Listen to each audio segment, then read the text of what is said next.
For 2019, in order to reduce downforce and make the aerodynamics a little less sensitive to following another car, the big changes came at the front of the car. First, the front wing got simplified significantly. You would see all the end plates became far simpler and in terms of geometry, more or less prescribed, highly constrained. The wing became a bit wider, such that it's a bit easier to control the airflow going around the front tire. The other bit which got modified were on the front brake duct.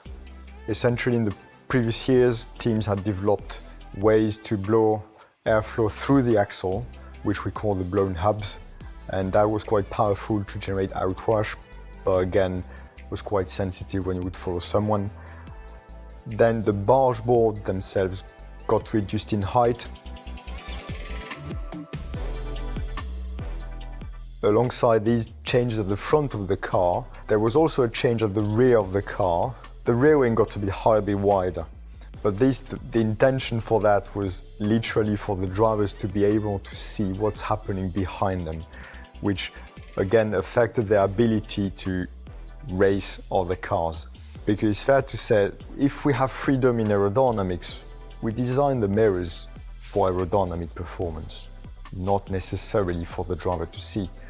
And in the previous set of regulations, it was obvious the best location for the mirror in terms of performance was somewhere when the driver looked in the mirror, he would see his rear wing. He would see nothing else.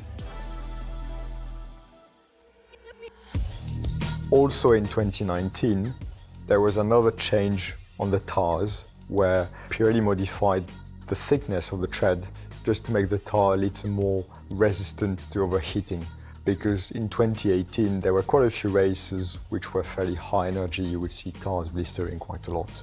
So this new tire for 2019 looked again quite benign, just very small reduction in thickness, but it gave large differences in how the tire behaved thermally. So then teams had to redevelop quite a lot all the tire management tools in the car, mostly speaking the front and rear brake ducts. So this kept being more and more of a challenge for the teams just to maintain the tire in the optimum temperature window.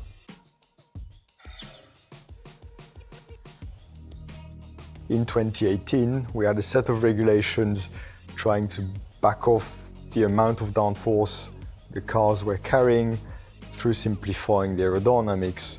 But really, when we got to the end of 2019, through development, we still had faster cars than the year before. There was this ever-growing downforce level these cars would generate.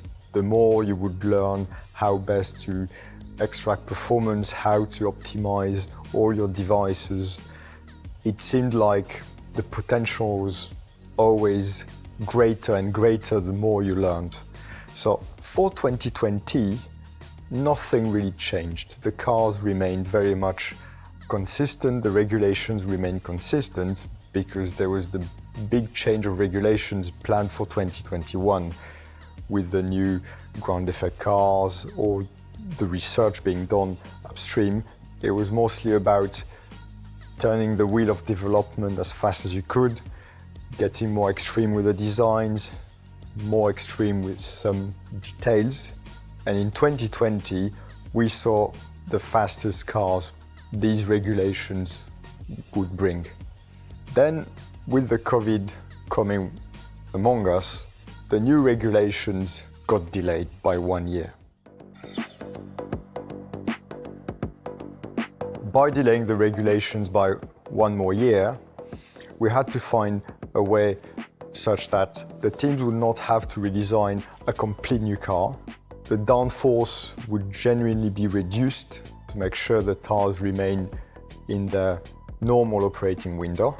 And to try and contain developments, there was also a significant chassis freeze for 2021, which came along the lines of a new token system.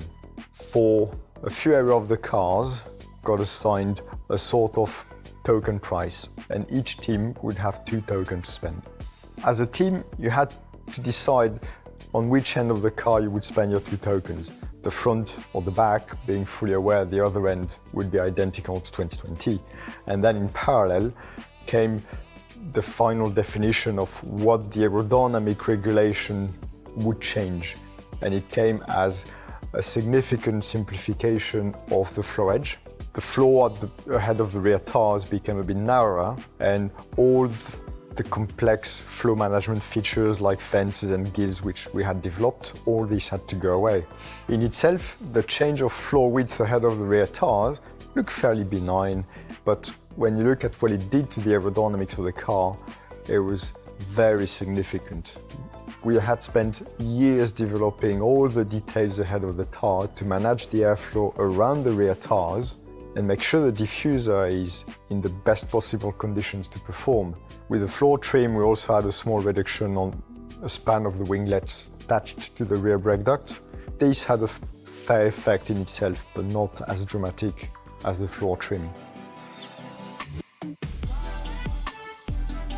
So looking back at this generation of cars from 2017 to 2021, it seems like we may have reached a very high level of performance, a very high level of downforce, but also a very high level of complexity. These cars we had in 2021, but especially 2020, were incredibly fast, incredibly exciting from an engineering point of view, but I can also see why for the drivers it was a bit frustrating when you follow someone or you arrive behind someone, you know you're faster because you've got better tires or you're a better driver, and you just cannot overtake just because the car is too sensitive and it does not allow you to get closer. So this was the clear requirement for the new 2022 generation of cars.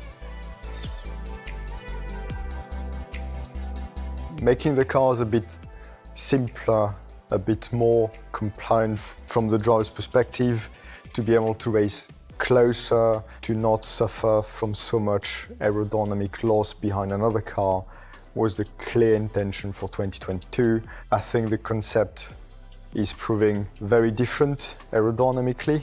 It has very different characteristics, and I think for everyone involved in designing these cars, I think the future challenges are quite exciting.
Mark Richards is a champion yachtsman and an award-winning boat designer.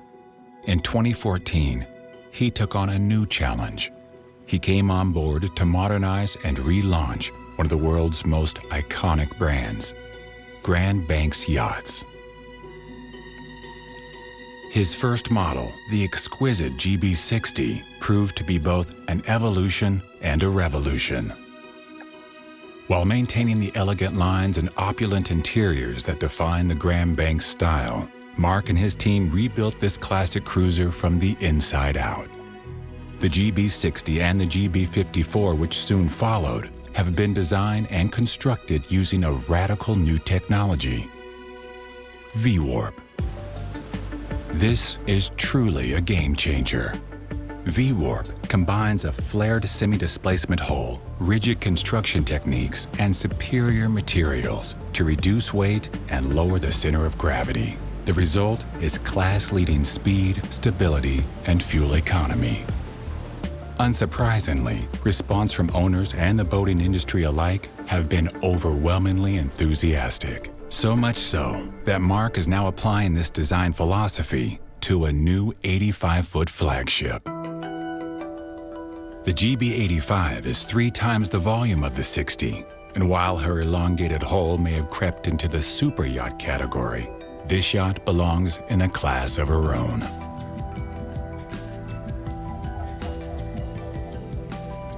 The V-Warp platform delivers a flawless combination of the finest materials, cutting-edge robotics, and traditional hand craftsmanship.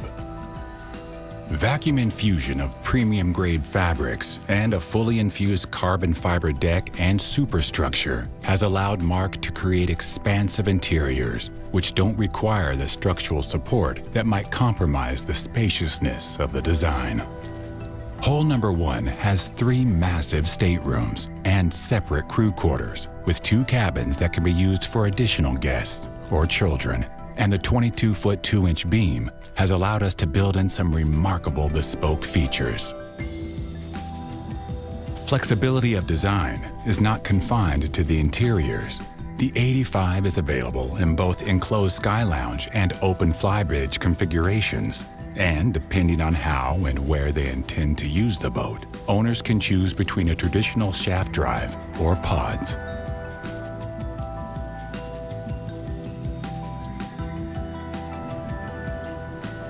This first model has now completed its initial sea trial and is performing exactly to expectations. We're achieving an effortless, high-speed, long-range cruise of 21 knots. Owners and their guests will travel further and faster. They'll spend more time exploring their destination and less time at the fuel dock. In fact, the JB85 will use half the fuel of any other 85-footer on the market. While the V-Warp's perfect balance will guarantee comfort and ease of handling in all conditions, the luxury and ergonomics of her interiors will ensure this flagship of the Grand Banks range is the ultimate home away from home.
the most possible and they won't fall.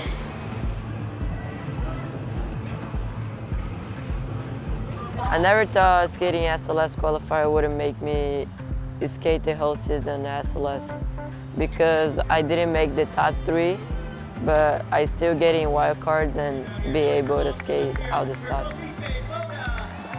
For me, my favorite stop was Salt Lake City because there was a lot of Brazilian fans and they were bringing a lot of energy for me, and skating my first SLS with the pro was like the best feeling. I was really hyped to be on the SLS, on my first SLS. I was a little bit nervous, but at the same time, I did not expect that would be like by the top with the best skaters. Seeing my name on top 7 got me so hyped, and at the same time less nervous to skate the Super Crown, and it just got me more motivated to keep skating.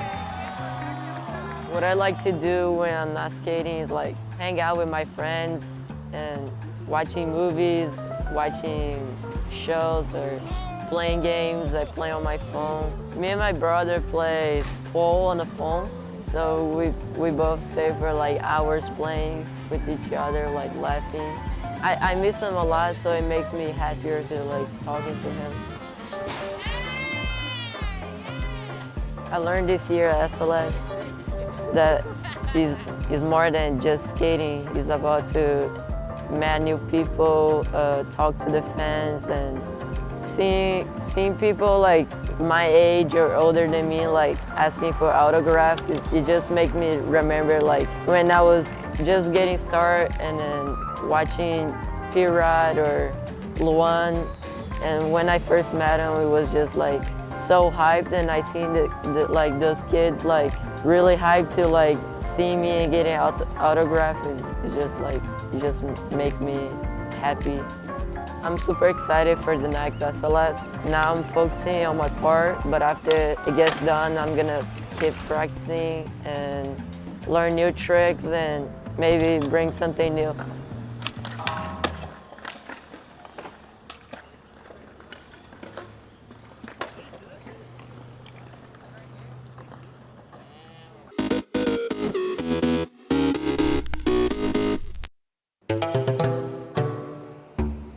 What I tend to look for when I go to places are things that are visually appealing.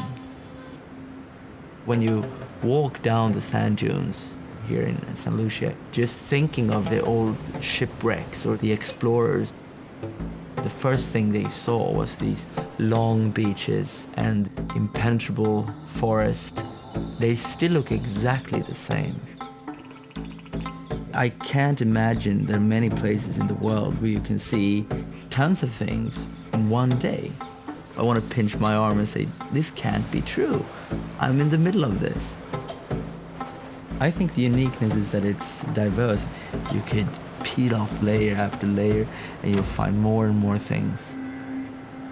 It's all here for you to just be part of.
April 13th, 1970. Houston, we've had a problem.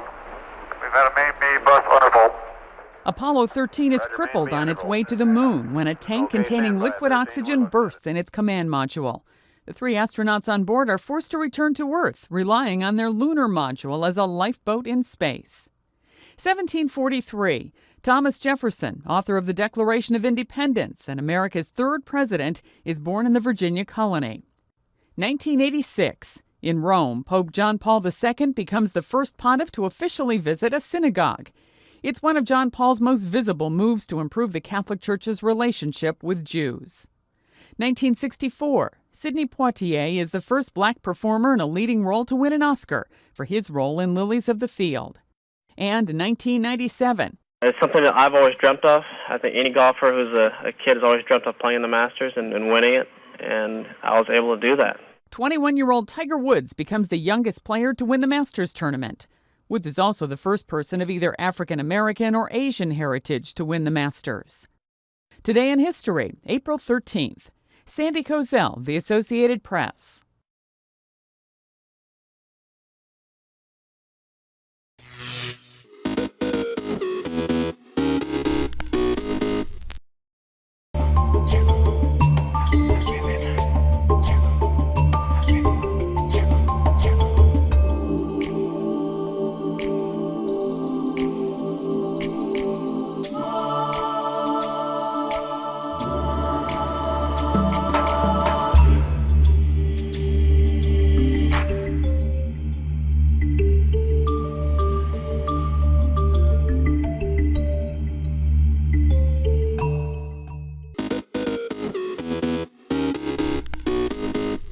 Welcome back in our studio, and in today's news,